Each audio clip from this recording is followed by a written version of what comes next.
ایک نوجوان تھا، دن کو روزہ رکھتا، رات کو نماز پڑھتا، پر اللہ سے ڈرتا پھر بھی بہت زیادہ تھا، بڑا ہی ڈرتا تھا۔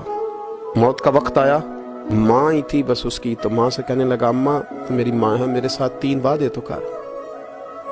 اس نے کہا پتر تو بتا، آخری ہج کی لے رہا ہے اور اس غریبنی ماں سے تو وعدہ لے رہا ہے، بتا کیا وعدہ؟ اس کرنے لگا اماں جب میں مر جاؤں نا تو میرے گلے میں رسی ڈال کے تو مجھے گھمانا گھر کے صحن میں، اور لوگوں کو کہنا جو رب کی نافرمانی کرے اس کا یہی حال ہوتا ہے۔ یہ اعلان کرنا جو اللہ کے نافرمان ہوں ان کا یہی اشر کیا جانا چاہیے۔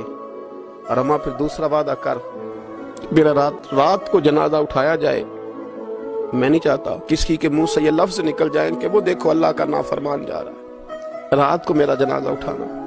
اور اماں تیسرا میرے ساتھ وعدہ کر کہ لوگ مجھے دفن کر کے آ جائیں گے تو تو میری قبر پہ چلی جائے گی۔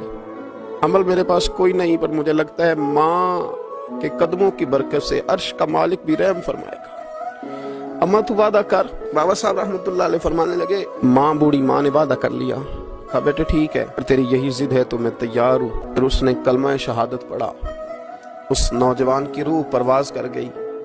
بوڑھی ماں نے رسی منگائی تو ولی من خاف مقام ربہ جنتان، جو ڈر جائے، اس نے تو کہا تھا نا کہ رسی ڈال کے گھمانا اور کہنا یہ اللہ کا نافرمان ہے، اس کا یہی اشر ہونا چاہیے تھا۔ لیکن جب ماں گلے میں رسی ڈالنے لگی تو گھر کے ہر کونے سے آواز آنے لگی، خبردار یہ رب کا دوست ہے، اللہ کے دوستوں کے ساتھ اس طرح کا معاملہ نہ کیا جائے، اسے چھوڑ دیا جائے۔